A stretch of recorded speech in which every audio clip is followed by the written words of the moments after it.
ਅੱਜ ਮਿਤੀ 30 ਅਪ੍ਰੈਲ 2020 ਤੱਕ ਜ਼ਿਲ੍ਹਾ ਲੁਧਿਆਣਾ ਵਿੱਚ 2380 ਸੈਂਪਲਸ ਜਿਹੜੇ ਹੈਗੇ ਉਹ ਕਲੈਕਟ ਕੀਤੇ ਗਏ ਨੇ, ਜਿਨ੍ਹਾਂ ਦੇ ਵਿੱਚੋਂ 63 ਸੈਂਪਲ ਜਿਹੜੇ ਹੈਗੇ ਉਹ ਪੋਜ਼ਿਟਿਵ ਆਏ ਨੇ ਔਰ ਨੈਗੇਟਿਵ ਸੈਂਪਲ ਜਿਹੜੇ ਹੈਗੇ ਉਹ 2018 ਨੇ। ਬਾਕੀ ਸੈਂਪਲਾਂ ਦੀ ਰਿਪੋਰਟ ਜਿਹੜੀ ਹੈਗੀ ਉਹ ਆਉਣ ਵਾਲੀ ਬਾਕੀ ਹੈ।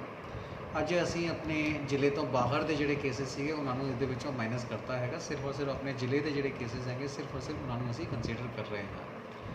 ਤਾਂ ਕੱਲ੍ਹ ਤੱਕ ਸਾਡੇ 29 ਕੇਸ ਜਿਹੜੇ ਸੀਗੇ ਜ਼ਿਲ੍ਹਾ ਲੁਧਿਆਣਾ ਨਾਲ ਸੰਬੰਧਿਤ ਸੀਗੇ। ਅੱਜ 34 ਕੇਸ ਜਿਹੜੇ ਹੈਗੇ ਉਹ ਨਵੇਂ ਆਏ ਨੇ, ਜਿਹਦੇ ਵਿੱਚੋਂ 23 ਕੇਸ ਜਿਹੜੇ ਹੈਗੇ ਉਹ ਨਾਂਦੇੜ ਦੇ ਨਾਲ ਰਿਲੇਟਡ, ਨਾਂਦੇੜ ਤੋਂ ਜਿਹੜੇ ਪਿਲਗ੍ਰਿਮਸ ਜਿਹੜੇ ਵਾਪਸ ਆਏ ਨੇ ਉਹਨਾਂ ਦੇ ਨਾਲ ਉਹ ਨੇ। ਤਾਂ ਇੱਕ ਕੇਸ ਜਿਹੜਾ ਹੈਗਾ ਉਹ ਬਾਹਰੋਂ ਜਿਹੜੀ ਲੇਬਰ ਵਾਪਸ ਆਈ ਹੈ ਉਹਦੇ ਵਿੱਚੋਂ ਹੈਗੇ। 10 ਕੇਸ ਜਿਹੜੇ ਹੈਗੇ ਉਹ ਜ਼ਿਲ੍ਹਾ ਲੁਧਿਆਣਾ ਵਿੱਚ ਨਵੇਂ ਰਿਪੋਰਟ ਹੋਏ ਨੇ, ਜਿਨ੍ਹਾਂ ਦੀ ਹਾਲੇ ਤਫਤੀਸ਼ ਕਿ ਉਹ ਕਿੱਥੋਂ ਆਏ ਨੇ, ਕਿਹੜੀ ਕੰਟੈਕਟ ਟ੍ਰੇਸਿੰਗ ਦੇ ਰਾਹੀਂ ਆਏ ਨੇ ਜਾਂ ਫਿਰ ਨਵੇਂ ਕੇਸ ਨੇ, ਉਹ ਹਾਲੇ ਚੱਲਦੀ ਪਈ ਹੈ, ਜਿਸ ਨੂੰ ਅਸੀਂ ਬਾਅਦ ਦੇ ਵਿੱਚ ਸ਼ੇਅਰ ਕਰ ਦੇਵਾਂਗੇ। ਲੇਕਿਨ ਇੰਨੇ ਸਾਰੇ ਜ਼ਿਆਦਾ ਕੇਸਿਸ ਇੱਕ ਦਿਨ 'ਚ ਆਉਣ ਦੇ ਨਾਲ ਮੈਂ ਸਾਰੇ ਕੇ ਸਾਰੇ ਬੰਦਿਆਂ ਨੂੰ ਬੇਨਤੀ ਕਰਨਾ ਚਾਹਾਂਗਾ ਕਿ ਕਾਈਂਡਲੀ ਜਿਹੜੇ ਲੋਕਡਾਊਨ ਹੈਗਾ, ਕਰਫਿਊ ਹੈਗਾ, ਉਸ ਦੀ ਪਾਲਣਾ ਕਰਨ। ਇਹ ਬਿਮਾਰੀ ਜਿਹੜੀ ਹੈਗੀ ਕਦੇ ਵੀ ਕਿਸੇ ਵੀ ਤਰੀਕੇ ਨਾਲ ਬਹੁਤ ਛੇਤੀ ਵੱਧ ਸਕਦੀ ਹੈ। ਇੱਕ ਦਿਨ ਦੇ ਵਿੱਚ 34 ਕੇਸ, ਮਤਲਬ ਕੱਲ੍ਹ ਤੱਕ ਸਾਡੇ ਕੋਲ 29 ਕੇਸ ਸੀਗੇ ਜ਼ਿਲ੍ਹਾ ਲੁਧਿਆਣਾ ਵਾਲੇ, ਔਰ ਅੱਜ 34 ਕੇਸ ਇਕੱਲੇ ਇੱਕ ਦਿਨ 'ਚ ਆ ਗਏ ਨੇ, ਯਾਨੀ ਕਿ ਡਬਲ ਜਿਹੜਾ ਹੈਗਾ ਉਹ ਇੱਕ ਦਿਨ 'ਚ ਹੀ ਹੋ ਗਿਆ ਹੈ। ਤਾਂ ਇਹ ਨੰਬਰ ਜਿਹੜਾ ਹੈਗਾ ਕਦੇ ਵੀ ਐਕਸਪੋਨੈਂਸ਼ੀਅਲ ਗਰੋਥ ਜਿਹੜੀ ਹੈਗੀ ਇਹਦੀ ਹੋ ਸਕਦੀ ਹੈ। ਤਾਂ ਇਸ ਕਰਕੇ ਸਾਨੂੰ ਆਪਣਾ ਡਿਸਿਪਲਿਨ ਜਿਹੜਾ ਹੈਗਾ ਉਹ ਮੰਨਣਾ ਪਵੇਗਾ।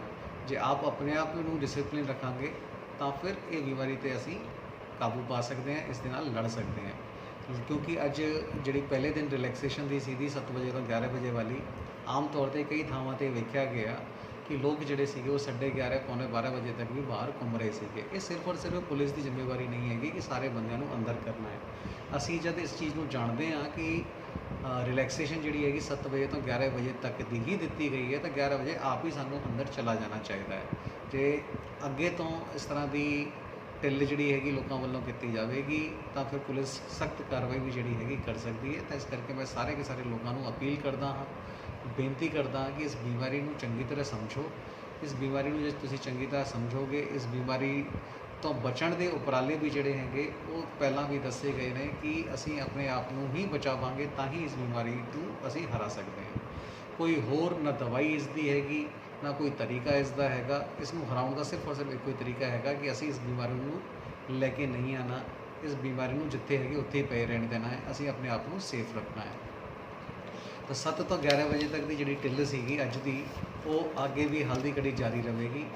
ਲੇਕਿਨ ਇਹਦੇ ਵਿੱਚ ਮੈਂ ਇਹ ਕਲੀਅਰ ਕਰਨਾ ਚਾਹਾਂਗਾ ਕਿ ਕੋਈ ਵੀ ਬੰਦਾ ਮਾਰਕੀਟ ਦੇ ਵਿੱਚ ਸਾਮਾਨ ਖਰੀਦਣ ਦੇ ਲਈ 7 ਵਜੇ ਤੋਂ 11 ਵਜੇ ਦੇ ਵਿਚਕਾਰ ਆਪਣੀ ਗੱਡੀਆਂ ਦੀ ਵਰਤੋਂ ਨਹੀਂ ਕਰ ਸਕਦਾ।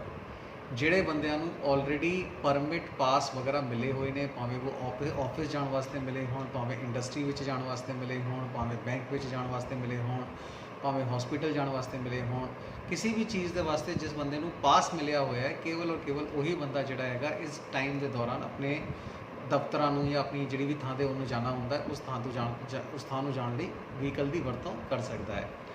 ਆਮ ਆਦਮੀ ਜਿਹੜਾ ਹੈਗਾ ਕੇਵਲ ਔਰ ਕੇਵਲ ਪੈਦਲ ਹੀ ਜੋ ਵੀ ਕਾਊਂਟਰ ਦੇ ਵਿੱਚ ਸਾਮਾਨ ਖਰੀਦਣ ਵਾਸਤੇ ਜਾਣਾ ਹੈ ਜਾ ਸਕਦਾ ਹੈ। ਇਹ ਘਰੋਂ ਸਿਰਫ ਇੱਕ ਬੰਦਾ ਜਾਊਗਾ, ਇੱਕ ਬੰਦੇ ਤੋਂ ਵੱਧ ਨਾ ਜਾਵੇ।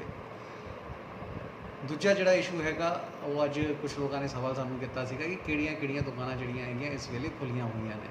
ਤਾਂ ਉਹਦੇ ਵਿੱਚ ਮੈਂ ਕਲੀਅਰ ਕਰਨਾ ਚਾਹਾਂਗਾ ਕਿ ਅਸੀਂ ਸਿਰਫ ਔਰ ਸਿਰਫ ਉਹੀ ਦੁਕਾਨਾਂ ਜਿਨ੍ਹਾਂ ਨੂੰ ਅਸੀਂ ਆਲਰੇਡੀ ਪਰਮਿਸ਼ਨ ਜਾਂ ਪਰਮਿਟ ਦਿੱਤਾ ਹੋਇਆ ਹੈ, ਕੇਵਲ ਔਰ ਕੇਵਲ ਉਹ ਦੁਕਾਨਾਂ ਜਿਹੜੀਆਂ ਹੈਗੀਆਂ ਇਸ ਵੇਲੇ 7 ਵਜੇ ਤੋਂ 11 ਵਜੇ ਤੱਕ ਕਾਊਂਟਰ ਸੇਲ ਕਰ ਸਕਦੀਆਂ ਹਨ, ਔਰ 11 ਵਜੇ ਤੋਂ ਸ਼ਾਮੀ 7 ਵਜੇ ਤੱਕ ਹੋਮ ਡਿਲੀਵਰੀ ਦਾ ਜਿਹੜਾ ਕੰਮ ਹੈਗਾ ਉਹ ਕਰ ਸਕਦੀਆਂ ਹਨ। ਸਵੇਰੇ 7 ਵਜੇ ਤੋਂ 11 ਵਜੇ ਦੇ ਵਿਚਕਾਰ ਕੋਈ ਵੀ ਹੋਮ ਡਿਲੀਵਰੀ ਅਲਾਉ ਨਹੀਂ ਕੀਤੀ ਜਾਵੇਗੀ, ਔਰ 11 ਵਜੇ ਤੋਂ 7 ਵਜੇ ਤੱਕ ਕੋਈ ਵੀ ਕਾਊਂਟਰ ਸੇਲ ਜਿਹੜੀ ਹੈਗੀ ਉਹ ਅਲਾਉ ਨਹੀਂ ਕੀਤੀ ਜਾਵੇਗੀ। ਤਾਂ ਇਹ ਜਿਹੜੀ ਵੀ ਕਾਊਂਟਰ ਸੇਲ ਹੈਗੀ ਉਹ ਸਵੇਰੇ 7 ਵਜੇ ਤੋਂ 11 ਵਜੇ ਤੱਕ ਹੋਣੀ ਹੈ, ਔਰ 11 ਵਜੇ ਤੋਂ 7 ਵਜੇ ਸ਼ਾਮੀ 7 ਵਜੇ ਤੱਕ ਹੋਮ ਡਿਲੀਵਰੀ ਹੋ ਸਕਦੀ ਹੈ। ਥੋਕ ਦੀ ਦੁਕਾਨਾਂ ਜਿਹੜੀਆਂ ਅਸੀਂ ਪਰਮਿਟ ਕੀਤੀਆਂ ਸੀਗੀਆਂ ਪਹਿਲਾਂ, ਉਹ ਸਿਰਫ ਸ਼ਾਮੀ 11 ਵਜੇ ਤੋਂ 7 ਵਜੇ ਤੱਕ ਹੀ ਖੁੱਲ੍ਹ ਸਕਦੀਆਂ ਹਨ, ਔਰ ਥੋਕ ਦੀ ਦੁਕਾਨਾਂ ਜਿਹੜੀਆਂ ਹੈਗੀਆਂ ਆਪਣਾ ਸਾਮਾਨ ਜਿਹੜਾ ਹੈਗਾ ਰਿਟੇਲ ਦੀ ਦੁਕਾਨਾਂ ਤੱਕ ਪਹੁੰਚਾਉਣ ਦੇ ਵਾਸਤੇ ਜ਼ਿੰਮੇਵਾਰ ਹੋਣਗੀਆਂ।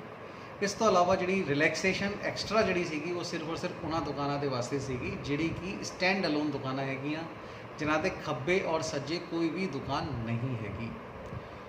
ਕਲੀਅਰ ਕਰ ਦੇਵਾਂ, ਖੱਬੇ ਔਰ ਸੱਜੇ ਕੋਈ ਦੁਕਾਨ ਨਹੀਂ ਹੈਗੀ, ਇਕੱਲੀ ਦੁਕਾਨ ਜਿਹੜੀ ਹੈਗੀ ਉਹ ਦੁਕਾਨਾਂ ਨੂੰ ਅਸੀਂ ਖੋਲ੍ਹਣ ਵਾਸਤੇ ਪਰਮਿਸ਼ਨ ਦਿੱਤੀ ਹੈਗੀ। ਔਰ ਇਸ ਤੋਂ ਇਲਾਵਾ ਜਿਹੜੇ ਗੇਟਡ ਰੈਜ਼ੀਡੈਂਸ਼ੀਅਲ ਕਲੋਨੀਜ਼ ਹੈਗੀਆਂ ਉਹਦੇ ਵਿੱਚ ਜਿਹੜੀਆਂ ਦੁਕਾਨਾਂ ਹੈਗੀਆਂ ਉਹਨਾਂ ਨੂੰ ਖੋਲ੍ਹਣ ਦੀ ਪਰਮਿਸ਼ਨ ਦਿੱਤੀ ਹੈਗੀ।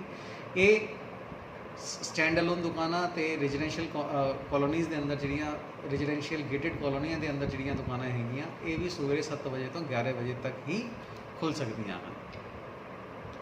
ਇਸ ਤੋਂ ਇਲਾਵਾ ਮੈਂ ਜਿਵੇਂ ਪਹਿਲਾਂ ਦੱਸਿਆ ਸੀਗਾ ਕਿ ਕਾਈਂਡਲੀ ਲੋਕ ਜਿਹੜੇ ਹੈਗੇ ਡਿਸਿਪਲਿਨ ਦੇ ਵਿੱਚ ਰਹਿਣ।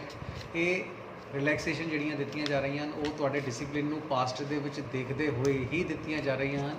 ਹੁਣ ਸਾਡੇ ਵੱਲੋਂ ਕੋਈ ਇਸ ਤਰ੍ਹਾਂ ਦੀ ਕਾਰਗੁਜ਼ਾਰੀ ਨਾ ਕੀਤੀ ਜਾਵੇ ਕਿ ਇਹ ਜਿਹੜੀਆਂ ਰਿਲੈਕਸੇਸ਼ਨਸ ਦਿੱਤੀਆਂ ਜਾ ਰਹੀਆਂ ਹਨ ਉਹਨਾਂ ਨੂੰ ਵਿਡਰੋ ਕਰਨਾ ਪੈ ਜਾਵੇ।